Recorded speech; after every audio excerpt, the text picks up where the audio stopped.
Student, आपका स्वागत है बाल विकास स्कूल अनूपगढ़ के यूट्यूब चैनल पर। आज हम करेंगे ग्राफ। बच्चों, पेपर में ग्राफ 6 नंबर का आता है। बच्चों, ये चैप्टर है 4.1, यानी कि चैप्टर 4 में 4.1 में ग्राफ के कुछ प्रश्न दिए हुए हैं, जो कि 6 नंबर का एक प्रश्न आएगा। बच्चों, तो आज मैं आपको ग्राफ कैसे बनाया जाता है, उसकी सारणी कैसे बनाई जाती है, ये सिखाएंगे। और ये प्रश्न आपने बच्चों 9th में भी पढ़ा है, ये 9th के बच्चों के भी काम आएगा और 10th के बच्चों के भी काम आएगा। तो सबसे पहले बच्चों, निम्नलिखित रैखिक समीकरणों के युग्म को ग्राफीय विधि से हल कीजिए। यानी कि इसमें लिखा है युग्म, युग्म यानी कि जोड़ा। बच्चों, दो समीकरण दिए होंगे, उसका ग्राफीय विधि से हल करना है, यानी कि ग्राफ भी बनाना है और उसका उत्तर भी निकालना है। बच्चों, तो सबसे पहले हमें समीकरणों से सारणी बनानी है, दो मान रखने हैं, और उसके बाद में हमें उसे ग्राफ में अंकित करना है, और जहां लाइनें क्रॉस करेंगी दोनों, वो हमारा उत्तर होगा। बच्चों, तो सबसे पहले हम सारणी बनाते हैं। जैसे समीकरण 1 में दिया है 3x + 2y = 12 और 5x - 2y = 4। तो हमें समीकरण 1 लेना है। बच्चों, सबसे पहले 3x + 2y = 12। अब हमें बच्चों 2y का पक्षांतर करना है, यानी कि 2y को इधर ले आओ।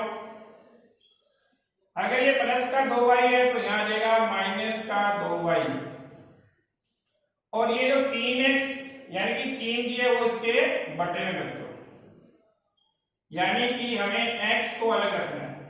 इस x को अलग कर दिया मैंने। सबसे पहले 2y को इधर लाए और बटे में यहाँ कोई संख्या हो तो वो बच्चों इसके बटे में चली जाएगी। तो ये हो गया बच्चों पक्षांतर।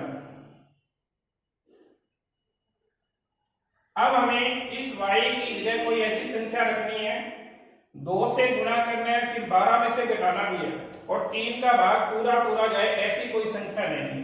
जैसे y बराबर, अगर यहां 1 रखें बच्चों तो 2 एकम 2, 12 में से 2 जाएंगे 10, 10 में 3 का भाग जाता नहीं। बच्चों, यहाँ 2 रखे, देखो 2 दूनी 4, 12 में 4 गए 8 नहीं जाएगा। 3 रखेंगे, 3 दूनी 6, 12 में 6 गए 6, 6 में 3 का भाग चला जाएगा। तो यानी कि 3 रखें बच्चों, यहाँ y बराबर 3 रखने पर। अब हमें इस पूरे प्रश्न में y को हटाना है और यहाँ पर 3 रखना है बच्चों, वो भी गुणा में। x बराबर 12 - 2 इंटू, दोनों के बीच में गुणा है बच्चों, तो y की जगह रखेंगे 3। अब इसको गुणा करेंगे बच्चों, पहले 2 दिए 6, ये घटा देंगे बच्चों 6 में 3 का भाग 2, यानी कि x बराबर 2। अब इसी प्रकार बच्चों हमें एक मान और रखने हैं। 4 रखने पर जाएगा नहीं बच्चों, 4 दूनी 8, 5 पर भी नहीं जाएगा, यहां रखेंगे 6, 6 दूनी 12।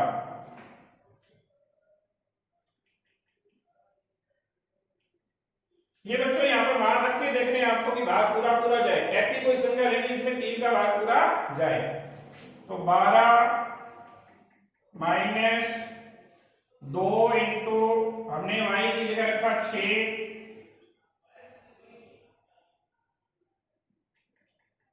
6 को 2 से गुणा करेंगे 12, 12 में 12 जाएंगे बच्चों 0, और 0 में 3 का भाग देने पर आ जाएगा बच्चों 0। तो कम से कम 2 मान रखने, 3 भी रख सकते हो। ये 2 मानों को इस प्रकार एक सारणी में रख लेना बच्चों। हमें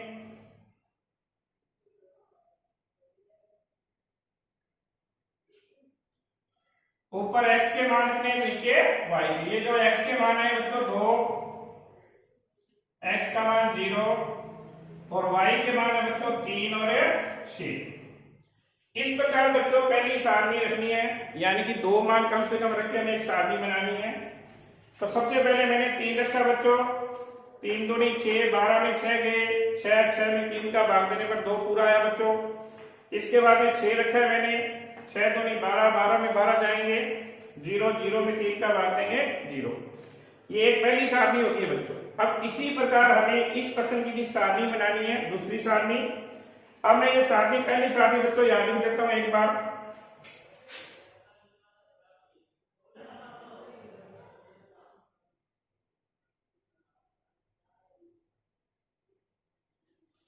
ये जो पहली सारणी बनी थी बच्चों यहां लिख देंगे 2 3 0 और 6। अब हमें बच्चों दूसरी सारणी बनानी है।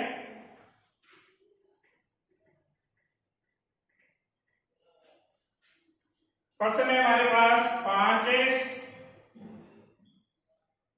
2y बराबर 4। इससे भी बच्चों पहले पक्षांतरण करेंगे।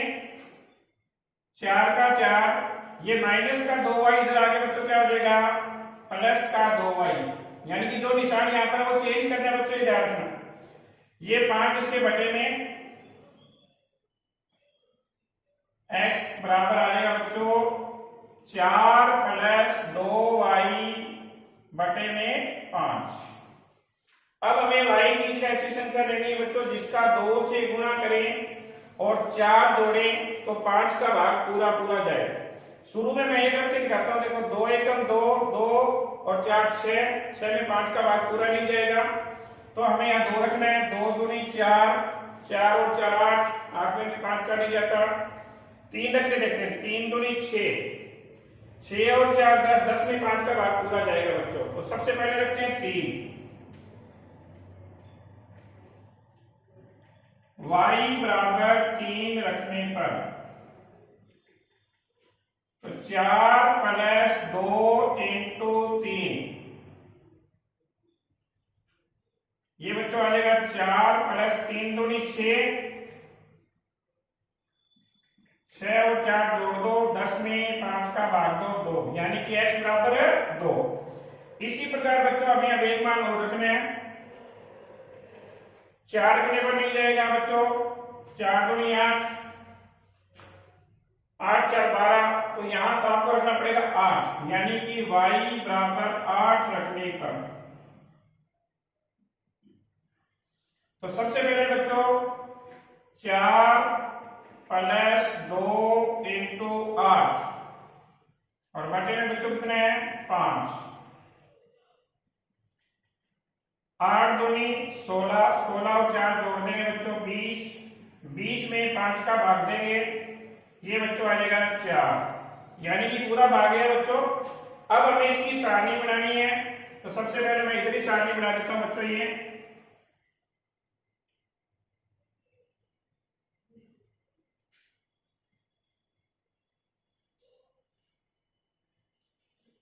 इसमें x के मान है बच्चों 2 और 4,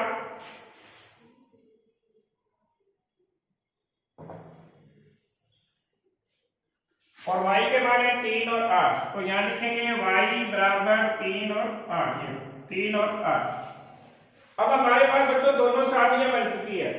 अब हम इस सारणी के जो मान है वो इस ग्राफ में रखेंगे और इसमें हम हल निकालेंगे बच्चों, ठीक है। अब हम इसमें मान रखने जा रहे हैं, ठीक है। हाँ तो बच्चों अब हमें इस सारणी के मान इसमें रखने हैं। तो सबसे पहले बच्चों 2 लाइनें खींचनी है, एक क्षैतिज अक्ष यानी कि बड़ी लाइन, एक ऊर्ध्वाधर यानी कि खड़ी लाइन। इसमें बच्चों एक प्रकार से प्लस का निशान बन जाएगा। तो इस लाइन को बोलते हैं एक्स अक्ष और इसे बोलते हैं वाई अक्ष। एक्स अक्ष को वैसे बच्चों भुज भी बोलते हैं और इसे बोलते हैं कोटि। ये कई बार शब्द आता है बच्चों भुज और कोटि। भुज के मान का अर्थ हुआ बच्चों x के मान और कोटि का अर्थ है y के मान। सबसे पहले हमें x अक्ष और y अक्ष की 2 लाइनें खींचनी है और जहां ये लाइनें क्रॉस करती है बच्चों, ये जो मैंने 0 लिखा है इसे बोलते हैं मूल बिंदु, यानी कि इसका मान होता है 0,0। अब हमें इधर प्लस की गिनती लिखनी है बच्चों और ऊपर भी प्लस के मान लिखने हैं, नीचे माइनस के।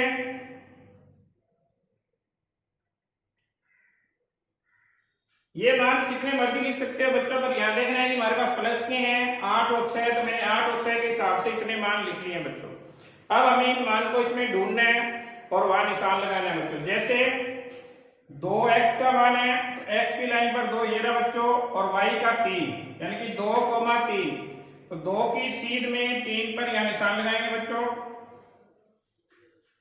पहले x का मान देखना है बच्चों, प्लस का 2 है, इसकी सीध में y का 3, तो x 2,3। अब हमें देखना है 0,6, यानी कि पहले इसमें 0 ढूंढना है, तो 0 यहां है बच्चों, इसकी सीध में 6, इसी लाइन के ऊपर लगाना है बच्चों, क्योंकि 0 की सीध में 6 दिया और y का 6 है, तो 6 तक गए ऊपर। अब इन दोनों को मिलाते हुए एक लंबी लाइन खींचनी है बच्चों हमें।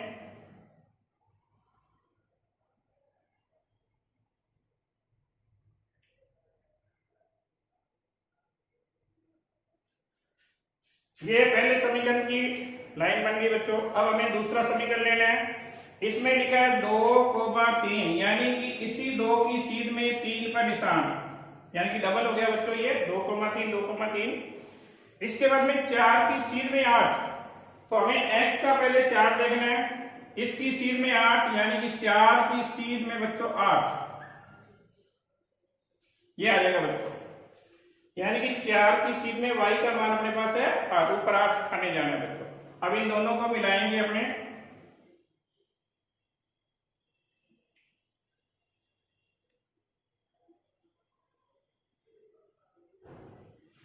इन दोनों को मिलाने पर बच्चों ये बन गया अपना ग्राफ। अब इसमें पूछा है ग्राफीय विधि से इसका हल ज्ञात कीजिए। हल करते जहां ये दोनों लाइनें क्रॉस करेंगी, जैसे ये है 2,3, यानी कि ये इसका उत्तर है बच्चों। इस ग्राफीय विधि से अगर इसको हल करें तो इसका उत्तर आएगा 2,3, ये x का मान उत्तर, ये y का। तो हम लिख सकते हैं इसका हल जो आया है 2,3, यानी कि x बराबर 2 और y बराबर 3, ये बच्चों इसके उत्तर हैं।